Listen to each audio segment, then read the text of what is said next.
Bobby Shoemaker, Andrew Caldano. It's Tournament Talk on the Tournament Edge for Saturday, January 14th, Andrew. It's Gulfstream Park Race 10. It's a graded 2 stakes race, the Fort Lauderdale, going 1 mile, 16th on the turf for 4-year-olds and up. It's a big field. It's a field of 12.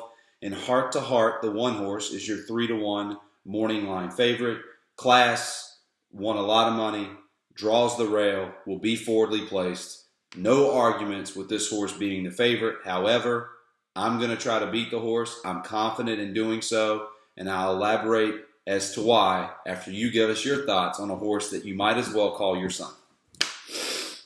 And that's right, Bobby, rightfully so. And that's where I'm going to land here, number one, Heart to Heart, going back to the well, although Bobby Shoemaker's shaking his head. Last time, December 17th, took this one, and I guess I almost had to sweat it out as the cavalry came for this one late at 4-5, but now I get a better price at 3-1. Once again, draws the rail, and I think that's very dangerous here. If you look at this one's best races, they come from right off the rail. 2 back, and Artie Schiller had the 9 post, didn't really get out, and that was this one's downfall, losing that race by 3 lengths. Granted, it was on a good turf course, but I think this one isn't going to have too much pressure from the front end. I know some horses like to be on the front, but I don't think they're nowhere near quick enough. Heart to Heart, Brian Lynch 30% back when he hits winners back to back here, so looking to keep that going. I think this one, like you said, Bob, is the class of the class, and obviously is facing so much more tougher. I guess the 7.5 furlong race, what I'm looking at, was a pointer race, to get this one back on the Gulfstream Park turf, right, and point him somewhere else here, I'm sorry. So I think that one was a little bit of a prep. I don't think it took too much out of this one here. Stretching out above a mile, I know a lot of people think the mile really hits this horse in between the eyes, but if you look back, this one has had success at the mile and 16th distance and the mile and 8th distance as well. So I think all systems are a go here for Heart to Heart at 3-1. Now I do have a big pick, double-digit odd horse that I would like to get involved underneath, but for now, Bob, I'm on the number one, Heart to Heart at 3-1.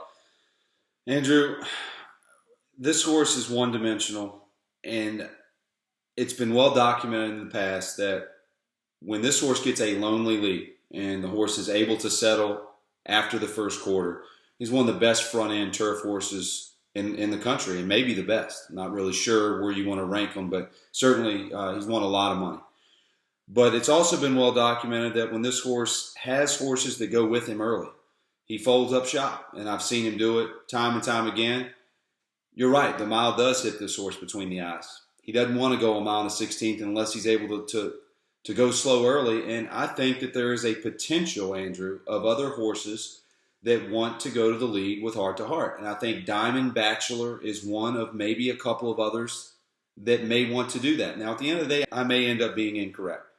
He may get to the lead from the one hole, settle in, and win this race. But when you've got question marks in reference to the pace setup of a horse that you know needs the lead, is a one type of run horse, and he's short odds at 3-1, probably going to go off at 9-5 in my opinion, then I think you absolutely, positively have to play against the horse. I've never been a big fan of this horse anyway.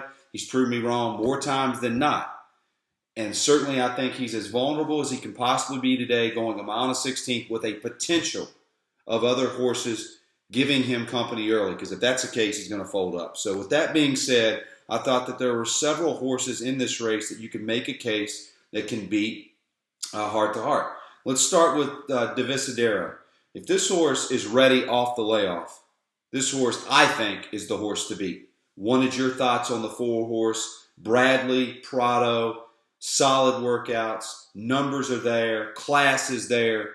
I know the horse hasn't won a lot, but he's also faced some really good American turf races. Your thoughts on Divisadero in comparison to Heart to Heart? Yeah, Divisadero is obviously going to be a big threat here, just a matter if he shows up off the layoff for William Bradley, who does have some success with long type layoff horses. 2 back was a big part of that huge pick 4 that we almost took down on Kentucky Derby Day, beating out my old friend World Approval, and back in the Manhattan, loses to your old friend, probably the best turf horse in the world up into the Breeders' Cup. But still want to make that argument in Flintshire, World Approval as well. So obviously this one is very tough, and if ready, does pose a big threat. Just a matter of how close this one's going to be. I think we're seeing a little bit differently, Bob.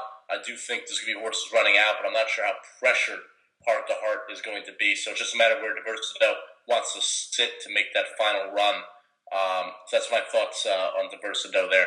Jay Gatsby, another horse that's well known on the New York circuit, ran decently back in the spring and summer. Ran a bang-up race August 6th to lose to Shining Copper by a nose. I thought was the best horse in that race that day. Came back and run 2 consecutive seconds, then threw in a clunker last time out because of the yielding turf course. Your thought, and he stumbled badly. Your thoughts on this horse? I think it's a horse that's going to take money because of the connections and seems to run well. But Andrew, considering other horses in this race and how tough Heart to Heart may be, I thought 5-1 was way too low in regards to value. Yeah, I had this one at 8-1 morning line, so hopefully this one will drift up around there. The races over the warmer months in the year and the past year do make this one competitive. And then, like you said, the stumble with the break last time out, ran well catching up to everybody, but was just had nothing after that start. So I think this one's intriguing, just not at that price. Your thoughts on Flatline? This is a very good race, by the way. Your thoughts on Flatline? Lost to Heart to Heart last time out, going the 7.5 distance at Gulfstream Park on December 17th. Back November 11th, going a mile, only beat a length and 3/4. A very, very good race that day. Just seems like a horse that is as good as he can possibly be right now if you take a look at those workouts.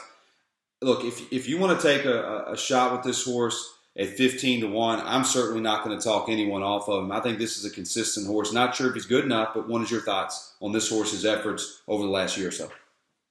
Yeah, I will be honest. This was one of the last horses I expect to even threaten my horse last time out, Heart to Heart, in the El Prado. I don't think this one poses any threat here today. That's just my opinion. I guess even if you're looking at it and non-biased, if you're looking to beat Heart to Heart, I just don't think this horse is the one to do that. I think you could find many more options, and you can find another big option at 15-1 to beat a horse like Heart to Heart. But I think this one, just ran a heck of a race last time out, but consistency shows that this one probably won't do it again. Wanted to talk about one of the 2 Chad Brown horses before I give you my top selection, and that is Almanar, 3rd start in America.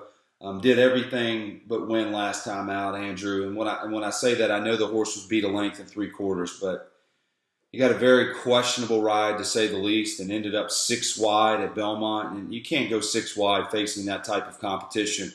That time, in the October fall meet at Belmont and expect to win unless you're on horses like Lady Eli, Flintshire, etc. I think this horse has a lot to offer, and with a better ride, I think this horse could be a big-time player. And you can't overlook a 1:21 time form U.S. speed figure last time out going this distance. That makes him a big player. And with Chad Brown, Joel Rosario, and $18, a lot of people are going to roll that way. Yeah, and I agree with you. In a Grade 3 winner in France, I think expectations were very high early for this one. But, first time U.S. start off a 13-month layoff. Right. I'm reading that right. Yep. Faced Lou Bosch, who will go on to win next out in Vision Perfect as well. So, I think he needed that one. And like you said, Bob, I had some excuses last time out. Probably should have won that race, back on October 19th. Now against Rosario, like you said, Rosario, to be honest, has not started off how Rosario usually does, only winning 2 of 42 races. And obviously it's a trainer's game. It's Chad Brown. Doesn't really matter who's riding Chad Brown's horses, it seems. But I think this one is the weaker of the 2 Chad Brown horses. And just put that in perspective. A horse that runs a 1:21 in his second career start in the U.S. should have won a $90,000 allowance race at Belmont, and you believe, and I think you're correct, is the weaker of the 2 Chad Brown runners. Good to be Chad Brown, Andrew. So now we'll get to my top selection, and you rolled it out for me, Andrew. I'm going to roll with the other Chad Brown horse, the better of the 2 in my opinion, and that's the 2-horse Night Prowler, Chad Brown, Javier Castellano.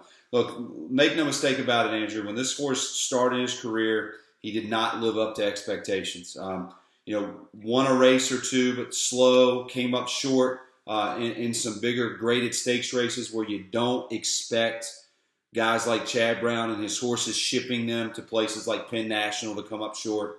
But ever since, the 2016 year, Andrew, this horse has really started to run much better. And I'm betting this horse based off of a potential of speed and October 19th, when this horse was going this distance, runs a 123 time form US speed figure going a mile and a 16, beats a very good horse in Bay of Plenty, and obviously beat his stable in that day as well in Almanar. Again, may not have been the best horse in that race, but got the better ride from Javier Castellano, and I'm banking on that being the case again today. Another 8-1 shot on Javier Castellano, Chad Brown. The connections obviously don't hurt, but I'm betting this horse based off running lines. This horse is as good as he's ever been. I don't know if it's good enough, but there's tons of value and great connections, so I'll take a shot with Night Prowler. Yeah, and I took a long look at this one as horse that could potentially beat Heart to Heart here. Going back to that August 22nd race off a 12-month layoff. We talk about it time and time again. Runs evenly, runs sixth there, but only by a length and 3/4 to some very strong horses in a three-way photo finish. So I think it showed that, even off the layoff, this one it was prime. And showed that getting a firm turf course back on October 19th, beating Bay of Plenty, Bob. Like you said, it was a very strong horse. Been tracking that horse for a while. And then the Artie Schiller, similar situation. Gets a little a tough trip. When got room, looked clear, but came up short once again, only by a length and 3/4 here. So, and I mentioned to you this off air, Bob. It's very surprising to see that you have the potential of getting $18 back on a Chad Brown, Javier Castellano combination, when generally that thing would pay $6 tops. Is there any reason that you think Jay Gatsby is a lower price than both Chad Brown runners who both could win this race on Saturday?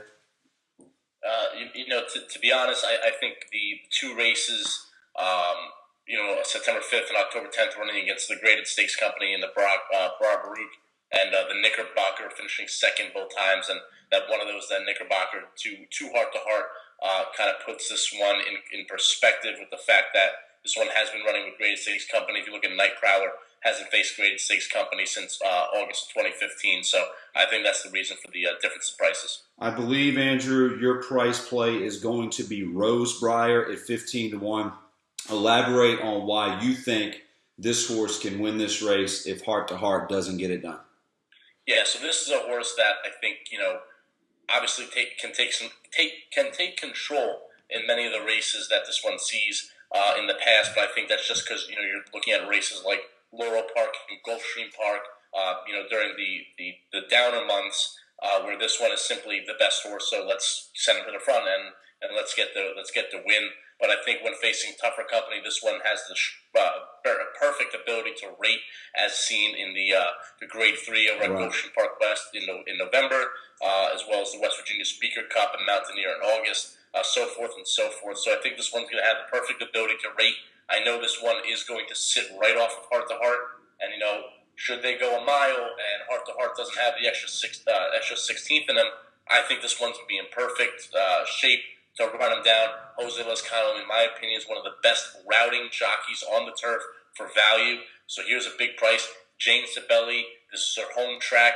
The horse hasn't missed the exacta in any starts over the Gulfstream Park turf course. So I think at 15-1, Rosebriar sitting right off of Heart to Heart, who has the experience of going the distance, Bob. If we're going to make the argument that Heart to Heart may not like this distance, I think this one is sneaky hot at that price. And depending on the price, I think that may go up even more should the Chad Brown horses take some money. But I think this is a big key that you can go in your trifectas. Maybe go 1 all 5, 1 5 all, mix it around so much on some tickets, and hopefully get a big price home. Well, you're certainly going to get an overlay, and I do believe that both Chad Brown horses are going to get bet. And I think you certainly made a case, not for my liking, but again, I'm not here to talk anyone off of 15-1 shot. So give us once again your two picks in the analysis of this race. Yeah, so my top selection in this race is going to be Heart to Heart at 3-1.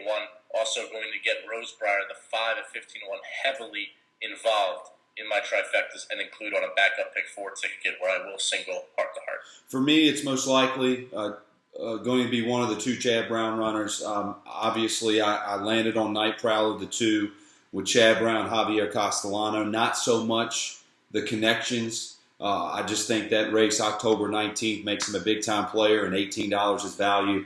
And if they bet the 2, Andrew, I'm going to roll with the other Chad Brown runner who I think has a lot of upside, and that's Almanar with Joel Rosario aboard. So, again, it's 2 for me, most likely. And then if the horses bet, I'm going to roll with the other Chad Brown. So that's going to do it for Gulfstream Park Race 10 on Saturday, January 14th. I'm Bobby Shoemaker. That's on Andrew Calvano.